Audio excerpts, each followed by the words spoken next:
The outpost drifted in the silent stretch between mapped trade lanes, a lonely needle of steel lit by a single beacon that shimmered like a dying star. Most crews avoided this sector unless desperation left them no choice. But the Karythian survey fleet had no options left after their navigation drives sputtered smoke and warnings. Captain Lyrak stared at the blinking console as her crew murmured, the soft hum of engines unable to mask the rising tension. Repair drones were dispatched one by one, small spheres of metal and sensor arrays designed to scout ahead and patch failing systems. The first vanished before even reporting back, leaving only a hollow ping that evaporated into the void. When the second disappeared, the crew's whispers grew urgent, each story more exaggerated than the last, carrying the legends of humanity like fragile warnings. "They say humans once lived here," one junior officer muttered, his voice trembling, "the kind who didn't just fight wars, they carved them into the very fabric of space." Lyrak dismissed it with a sharp shake of her head. Superstition had no place in this age of mapped stars and hyper-accurate drives. Yet when a lone transponder pinged from the drifting outpost, carrying a single human signature, even she felt the weight of something ancient stirring. The signal identified him as Jack Rourke, a name that meant nothing to the galaxy now but had once been whispered in fear and awe. When Jack appeared, he moved like he had been waiting his entire life for them. His silhouette filled the docking bay, broad and lean, shoulders squared with the quiet authority of someone who had lived with engines and solitude longer than most civilizations had survived.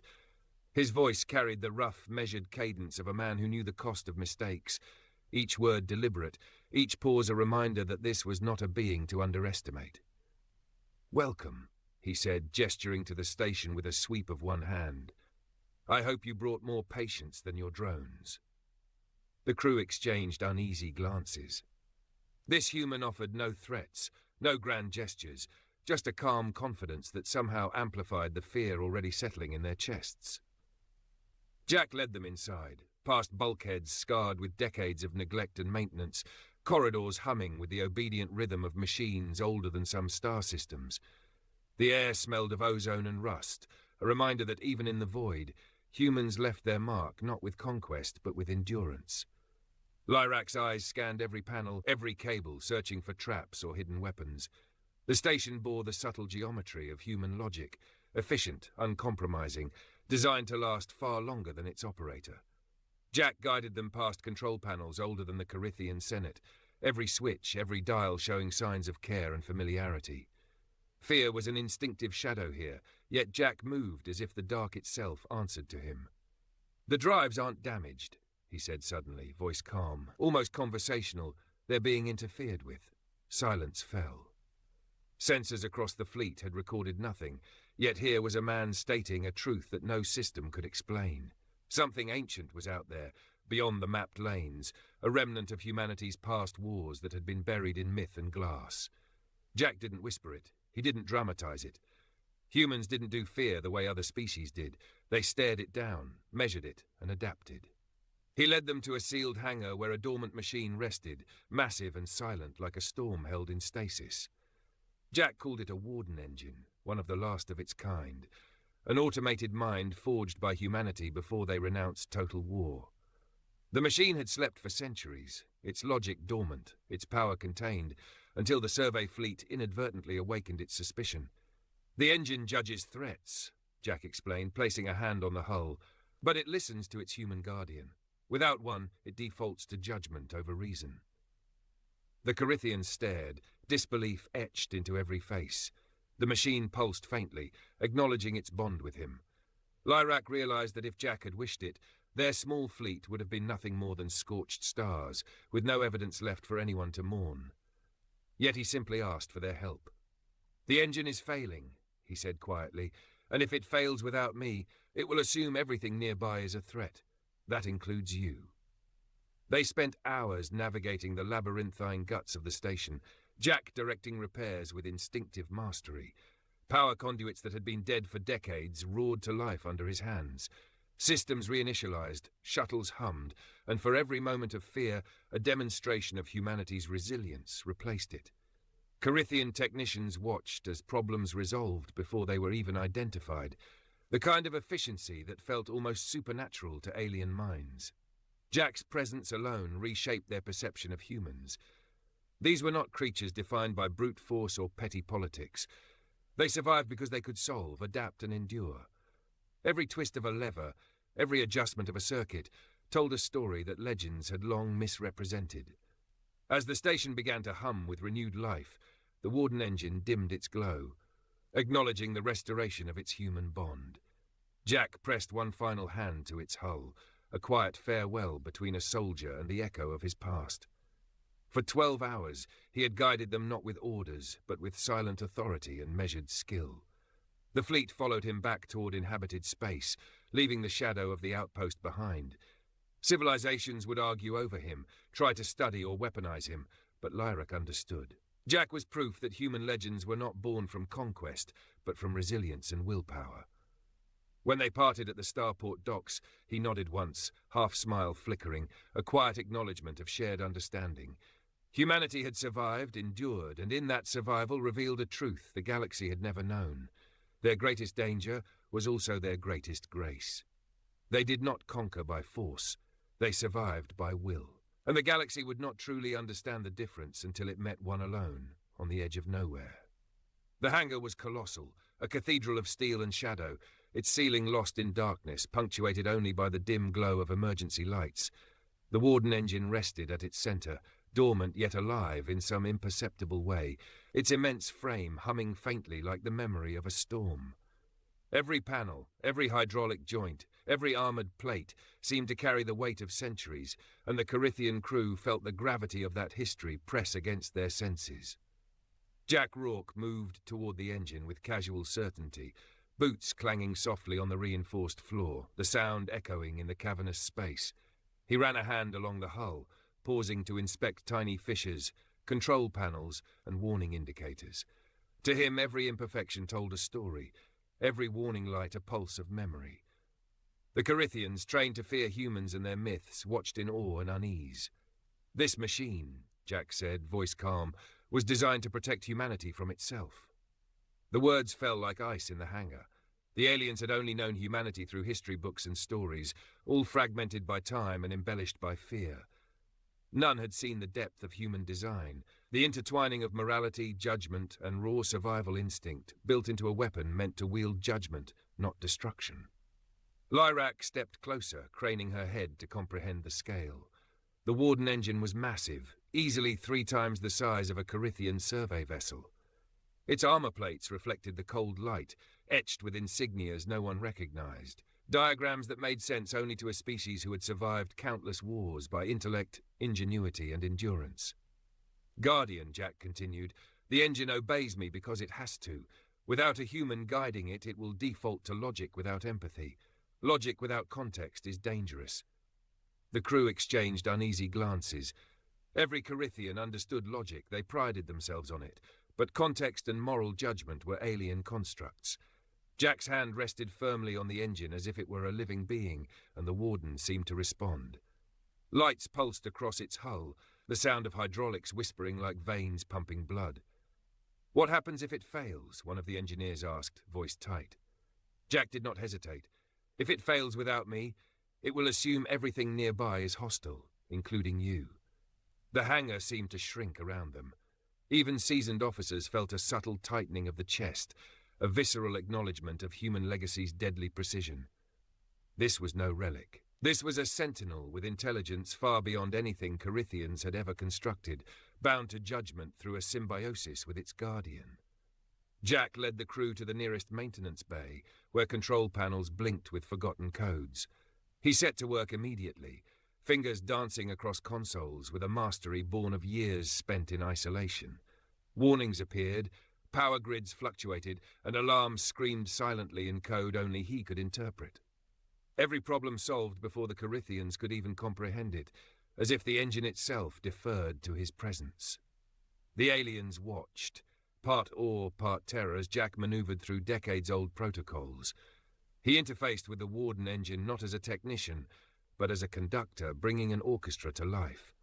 Lights flared along hydraulic conduits, Mechanical limbs extended and retracted, and the hangar vibrated with the pulse of a weapon, awakening under careful hands rather than force. For hours they worked together, repairing auxiliary systems, stabilizing failing fusion lines, and reinitializing sensor arrays. Every time the Karythian suggested a method, Jack corrected it gently but firmly, his solutions elegant, efficient, and undeniably human.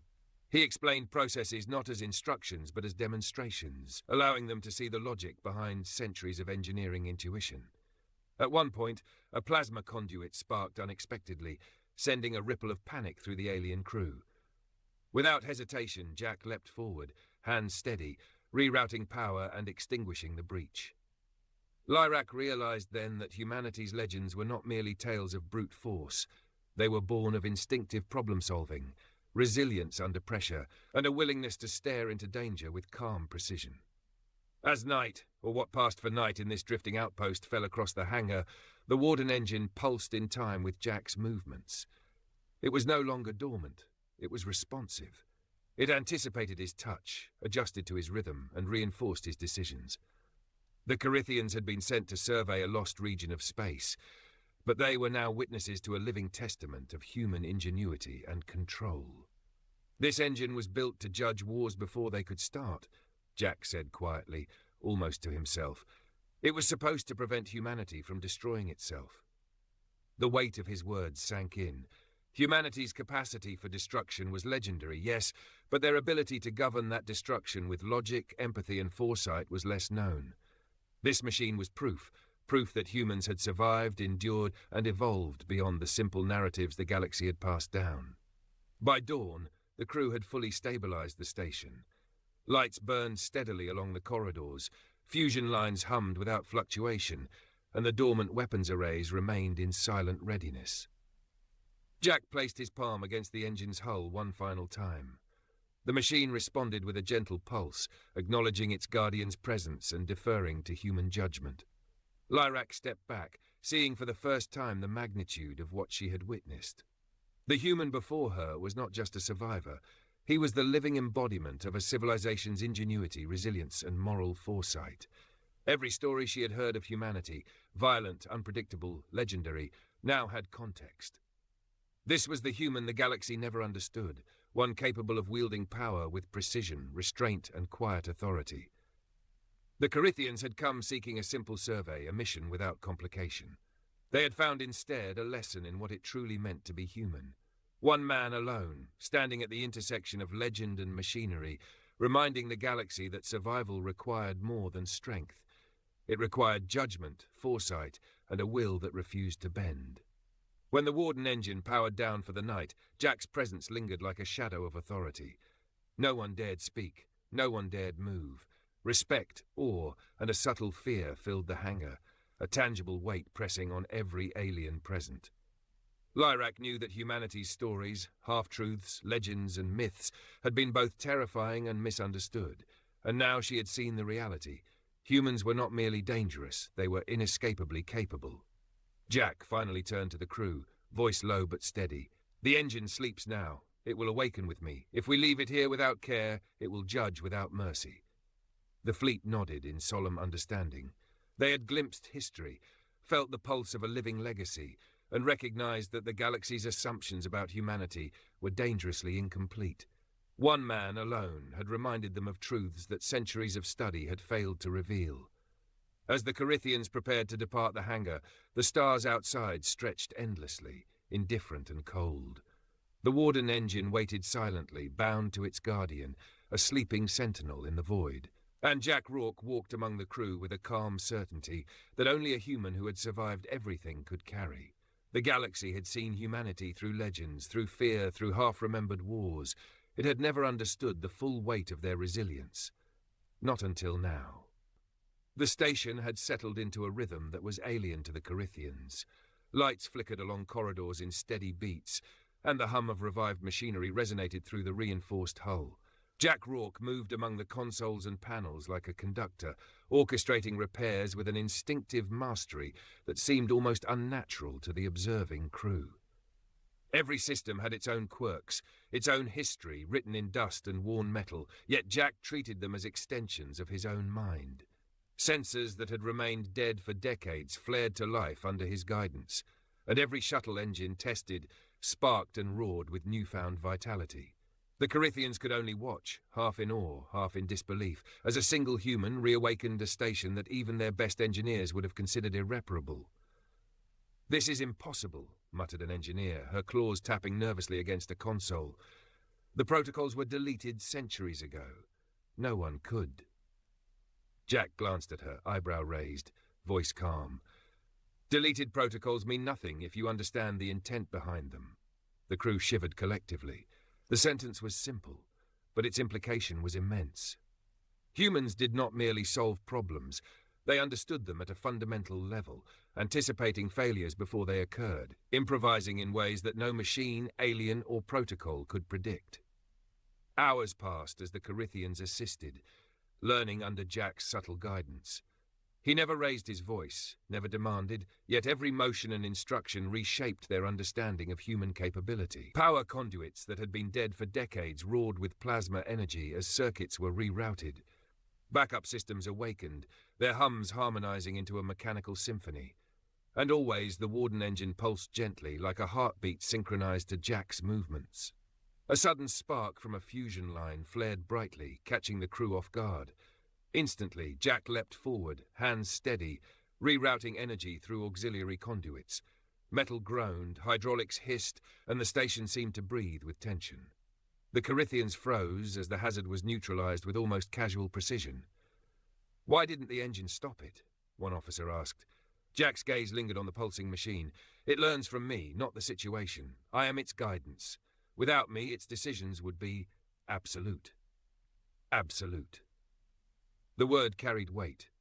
Humans had designed this sentinel not for blind obedience, but for judgment, calibrated through experience, intuition, and survival instinct. The Karythians had studied human history, but they had never understood how instinct could be encoded into machine logic, how a single human could hold the key to preventing catastrophe. By mid-cycle, minor conflicts had emerged among the alien crew. Some questioned Jack's authority, wary of following an unknown species into the belly of a relic that could destroy them all. Others hesitated, unsettled by the sheer scale of what they were witnessing. Jack handled each moment with quiet authority, never raising his voice, never needing to. His presence alone commanded compliance and respect. Lyrak watched silently, taking in the scene. Humans were legendary, yes, but she had assumed those legends were steeped in violence and chaos. What she now saw was far different. Efficiency under pressure, foresight without arrogance, and resilience without spectacle. Jack's mastery was not about aggression. It was about understanding, improvisation, and willpower. As the crew worked, the Warden Engine began to respond more actively. Sensors recalibrated, targeting arrays aligned, and dormant turrets hummed with readiness. Yet the machine did not move of its own volition. It deferred to Jack's decisions entirely.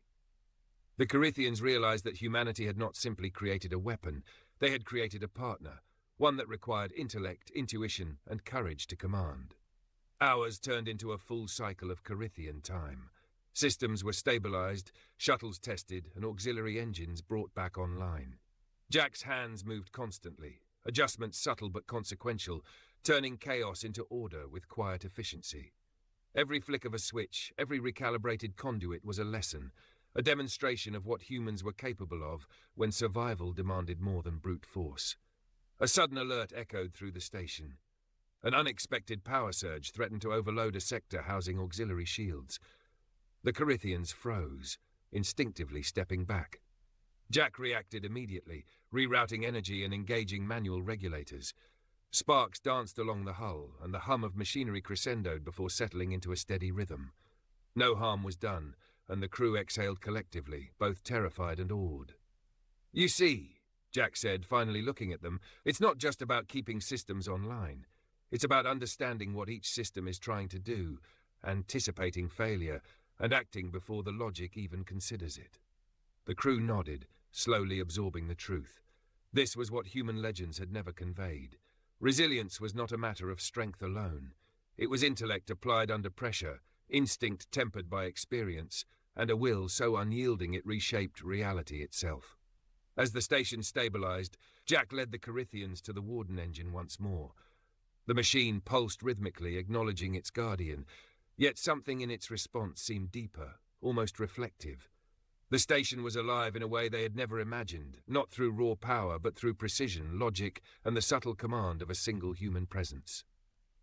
Jack's hand rested on the engine one last time. The hum shifted, a pulse echoing like a heartbeat. "It trusts me," he said simply, "but even trust can't last forever if no one is here to guide it." The weight of the statement settled over the crew. The Warden Engine was more than a weapon. It was a testament to humanity's foresight and morality, capable of judgment and restraint.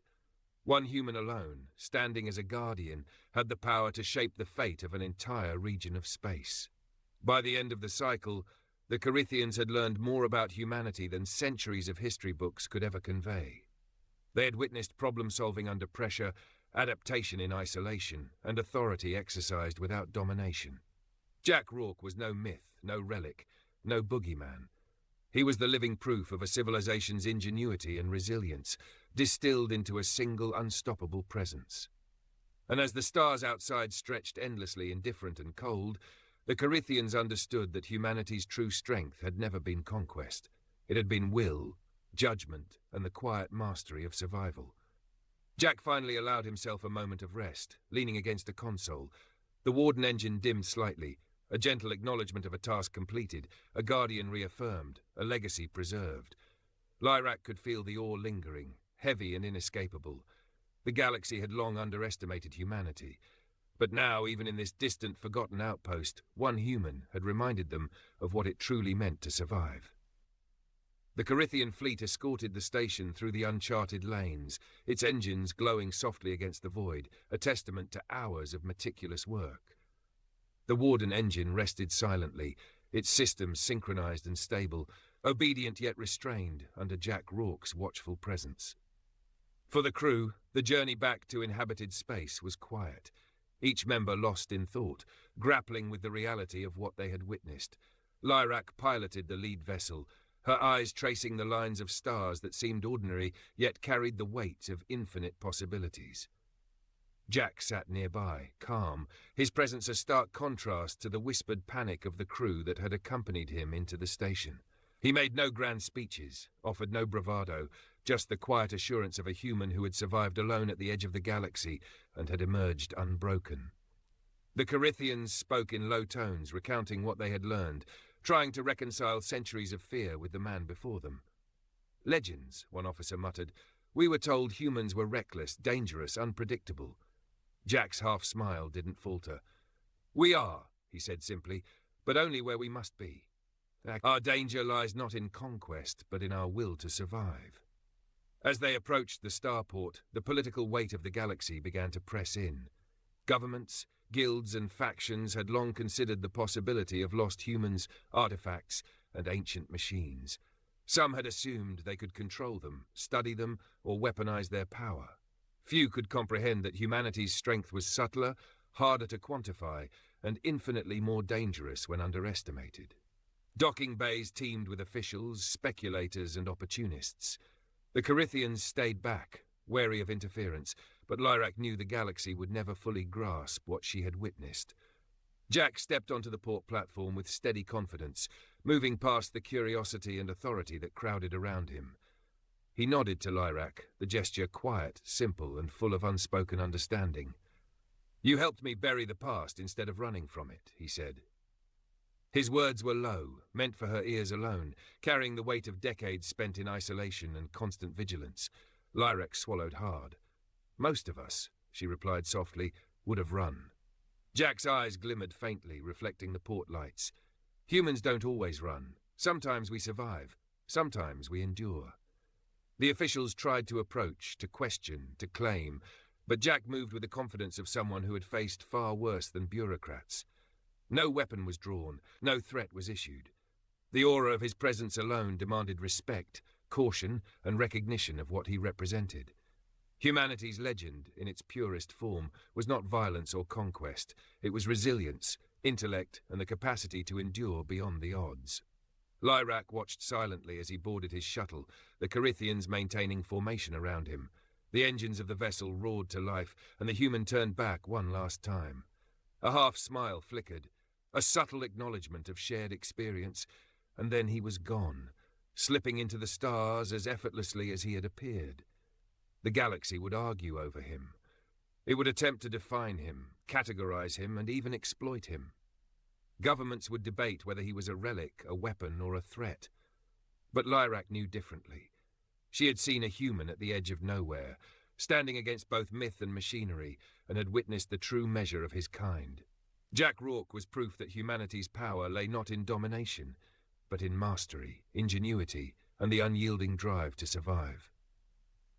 As the Karythians departed the starport and returned to their mapped lanes, Lyrak found herself reflecting on centuries of human legends, many of which had painted them as reckless, violent, and uncontrollable. Yet now she carried a single truth, distilled from hours in a forgotten station. Humanity's greatest danger was also its greatest grace. They didn't conquer by force, they survived by will. And sometimes all it took was one lone human at the edge of the galaxy to remind the universe of that truth. The stars stretched endlessly, indifferent and cold, yet now they bore witness. The edge of nowhere had seen humanity's quiet triumph, and those who had observed it would never be the same. Lyrak knew that centuries of myth could not capture the nuance, the foresight, or the resilience she had witnessed. But in that silent stretch of space, one truth had been made undeniable. Humans endured, and in their endurance lay a force the galaxy could neither contain nor ignore. Even as governments debated, factions schemed, and historians wrote half-truths, the Karythians carried the memory of one man who embodied all that humanity had been and all it could still become. Jack Rourke had walked among them, mastered machines older than empires, and left no scar except a lesson. Survival demanded more than strength. It demanded will. The fleet continued toward mapped space, leaving behind a station that now hummed with life and vigilance, guided by the quiet authority of a human who had become legend without striving for it.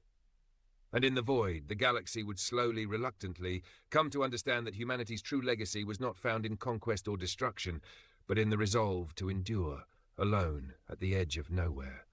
For Lyrak, for the crew, and perhaps for all who might hear the story, one truth stood clear. Sometimes legends are not born from fear. They are born from survival, resilience, and the quiet mastery of a single human who refuses to yield. And the galaxy would never truly comprehend it until it met another like him.